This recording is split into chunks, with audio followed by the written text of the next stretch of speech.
ഇവാഞ്ചലിയും അനുദിന സുവിശേഷ വിചിന്തനം. ഈശോ മിശിഹായ്ക്ക് സ്തുതിയായിരിക്കട്ടെ. ഇന്നത്തെ സുവിശേഷ ഭാഗം മർക്കോസിന്റെ സുവിശേഷം 8-ാം അധ്യായം 14 മുതൽ 21 വരെയുള്ള തിരുവചനങ്ങളാണ്. ശിഷ്യന്മാർ ഈശോടൊപ്പം യാത്ര പുറപ്പെടുകയാണ്.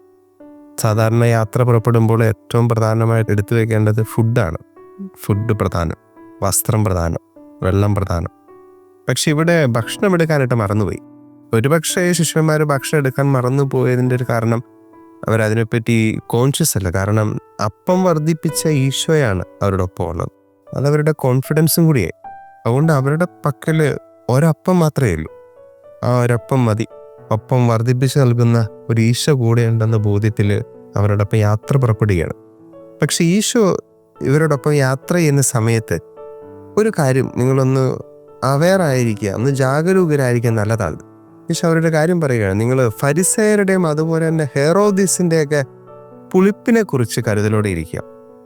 നിങ്ങളൊന്ന് അവെയർ ആയിരിക്കാൻ മാത്രമാണ് പറയുക. പക്ഷേ ശിഷ്യന്മാർ ഇങ്ങനെ ചിന്തിക്കുകയാണ്, തങ്ങൾ അപ്പം എടുക്കാത്തത് കൊണ്ടാണോ, അല്ലെങ്കിൽ നമ്മൾ ചെയ്യേണ്ട ചില ഉത്തരവാദിത്തങ്ങൾ കൃത്യമായിട്ട് ചെയ്യാത്തത് കൊണ്ടാണോ എന്ന് അവർ തമ്മിൽ പരസ്പരം പറയുകയാണ്. അത് ഇത് കഴിഞ്ഞപ്പോൾ ഈശോ പറയുന്നുണ്ട്, അതല്ല, നിങ്ങൾ ഫരിസേയരുടെയും നിയമജ്ഞരുടെയൊക്കെ തെറ്റായ അല്ലെങ്കിൽ പുളിമാവിനെ സൂക്ഷിച്ചു കൊള്ളുക. പുളിമാവ് നമുക്കറിയില്ല, പുളിപ്പ്, ഈസ്റ്റ്. നമ്മൾ അപ്പമൊക്കെ ഉണ്ടാക്കാൻ നേരത്ത് നമ്മൾ മാവ് പുളിക്കാനായിട്ട് ഇടുന്നതാണ്. ഒരല്പം ഈസ്റ്റ് മതി, പുളിപ്പ് മതി. അത് മുഴുവനായിട്ട് ആ രീതിയിൽ ആയിത്തീരും, മുഴുവൻ പുളിച്ചു കിട്ടും. ഇതുപോലെ തന്നെ ഇവിടെ പുളിപ്പെന്ന് പറയുന്നത് ഫരിസേയരുടെ നിയമജ്ഞരുടെ തെറ്റായ ടീച്ചിങ് ആണ്, അവരുടെ തെറ്റായ സിദ്ധാന്തങ്ങളാണ്.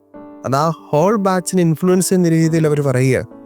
നിങ്ങളത് കേട്ട് അവരുടെ തെറ്റായ ചിന്തകളും തെറ്റായ രീതികളും കണ്ട് അവരെ ബോധ്യപ്പെടുകയോ വിശ്വസിക്കുകയോ ചെയ്യരുത്. നമ്മൾ അവെയർ ആയിരിക്കുക എന്നാണ്. തെറ്റായ സിദ്ധാന്തങ്ങൾ അന്നും ഇന്നും എന്നുമുണ്ട്. ഇന്ന് നമ്മുടെ സുവിശേഷ ഭാഗത്തിലൂടെ ഈശോ നമ്മളോടും പറയുന്നൊരു കാര്യമുണ്ട്. നമ്മൾ ഓരോ കാര്യങ്ങൾ ചെയ്യുമ്പോഴും നീ ചെയ്യുന്നത് ശരിയാണ്. നീ കേട്ടതൊക്കെ ചിലപ്പോൾ പക്ഷേ ശരിയാകണമെന്നുമില്ല. ആദ്യം നമ്മൾ ചിന്തകൾ, നമ്മുടെ ചെയ്തികൾ ഓരോന്ന് ചെയ്യുമ്പോഴും അത് കമ്മ്യൂണിക്കേറ്റ് ചെയ്യേണ്ടത് ഈശോയോട് തന്നെയാണ്. ഇന്നുമുണ്ട് തെറ്റായ സിദ്ധാന്തങ്ങളും തെറ്റായ കാര്യങ്ങളും. അത് നമ്മുടെ ജീവിതത്തിൽ നെഗറ്റീവായിട്ട് വരാതിരിക്കട്ടെ. തെറ്റായ കാര്യങ്ങൾ ഒരുപക്ഷെ നന്മ സ്പ്രെഡ് ചെയ്യുന്നതിനേക്കാൾ 10 മടങ്ങ് എളുപ്പത്തിൽ തെറ്റായ കാര്യങ്ങൾ സ്പ്രെഡാവും. നമ്മൾ വ്യക്തമല്ലാത്ത കാര്യങ്ങൾ നമുക്ക് പറയേണ്ടതില്ല ആരോടും. ഇന്നത്തെ സുവിശേഷ ഭാഗത്തിൽ നമ്മളോടും ഒരുപക്ഷെ ഈശോ പറയുന്നുണ്ട്, നിനക്ക് കണ്ണുണ്ടായിട്ടും നിനക്ക് കാണാൻ പറ്റുന്നില്ലേ? ചെവി ഉണ്ടായിട്ടും നീ കേൾക്കുന്നില്ലേ? നീ ഓർക്കുന്നില്ലേ? സുവിശേഷം മുഴുവൻ, ബൈബിള് മുഴുവൻ നമ്മൾ കുഞ്ഞുനാൾ മുതൽ വായിക്കുന്നതാണ്, വായിച്ച് കേൾക്കുന്നതാണ്, കേൾക്കുന്നവരുമാണ്.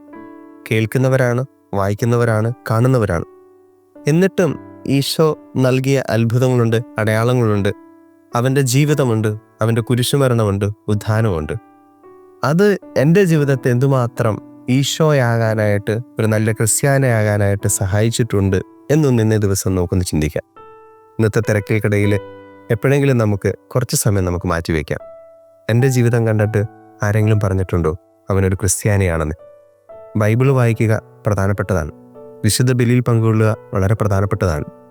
കുടുംബ പ്രാർത്ഥന, കൊന്ത വളരെ പ്രധാനപ്പെട്ടതാണ്. അതിലും പ്രധാനപ്പെട്ട എന്താണെന്നറിയാമോ? അതിനുശേഷം നീ എന്ത് ചെയ്തു? അതിനുശേഷം ഞാൻ എന്ത് ചെയ്തു? ബൈബിള് വായിച്ചതിന് ശേഷം നീ എന്ത് ചെയ്തു? വിശുദ്ധ ബലി അർപ്പിച്ചതിന് ശേഷം ഞാൻ എന്ത് ചെയ്തു? അത് അതിലും പ്രധാനപ്പെട്ടതാണ്. ഇവിടെയാണ് ഞാനൊരു ക്രിസ്തുവായി തീരേണ്ടത്. ഈശോ മിശിഹായ്ക്ക് സ്തുതിയായിരിക്കട്ടെ.